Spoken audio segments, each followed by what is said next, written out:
ब्रेकनंतर बुलेटिनमध्ये आपलं स्वागत आहे आणि महापालिका निवडणुकीसंदर्भातल्या सगळ्या महत्त्वाच्या बातम्यांचा आढावा घेऊयात। पहिली बातमी आहे मुंबईमधून। उद्धव ठाकरेंनी काल मुंबईतील वांद्रे पूर्व इथल्या पक्षाच्या शाखेला भेट दिली आणि यावेळी त्यांनी सत्ताधाऱ्यांवरती जोरदार निशाणा साधलाय। त्यांनी पैसे फेकले तर त्यांना फेका असं उद्धव ठाकरे म्हणाले। तसंच गाफील न राहता आपण केलेली कामं आत्मविश्वासानं सांगा असं आवाहन देखील उद्धव ठाकरेंनी केलंय। पैसे फेकले का सगळं काही करता येतं, पण आता ही लोक शहाणी झालेली आहेत। त्यांनी जर का पैसे फेकण्याचा प्रयत्न केला तर तुम्ही सगळे मिळून त्यांना फेकल्याशिवाय राहणार नाही हा मला आत्मविश्वास। बस फक्त कुठे गाफील राहू नका।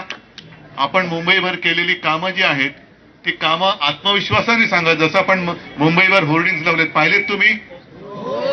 काय लावलेत? होय, हे आम्ही केलं। मुंबईचा कोस्टल रोड आपण केलेला आहे। 500 फुटापर्यंत मालमत्ता कर रद्द आपण केलेला आहे। अनेक गोष्टी, शाळांमध्ये सुधारणा केलेली आहे। बोलायला लागलं तर बरंच काही काही येईल, पण आत्मविश्वासाने त्यांना सामोरं जायचं। आणि बाकीच्यांना मला एकच सांगायचंय, जे आपले प्रतिस्पर्धी आहेत, तुम्ही इकडचं तिकडचं बोलू नका, मुद्द्याचं बोला।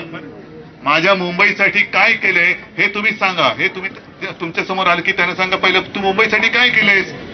का शिवसेना इतके वर्ष आम्ही शिवसेनेकडे मुंबई दिले? तर शिवसेनेने आमच्यासाठी हे केलेलं आहे। आणि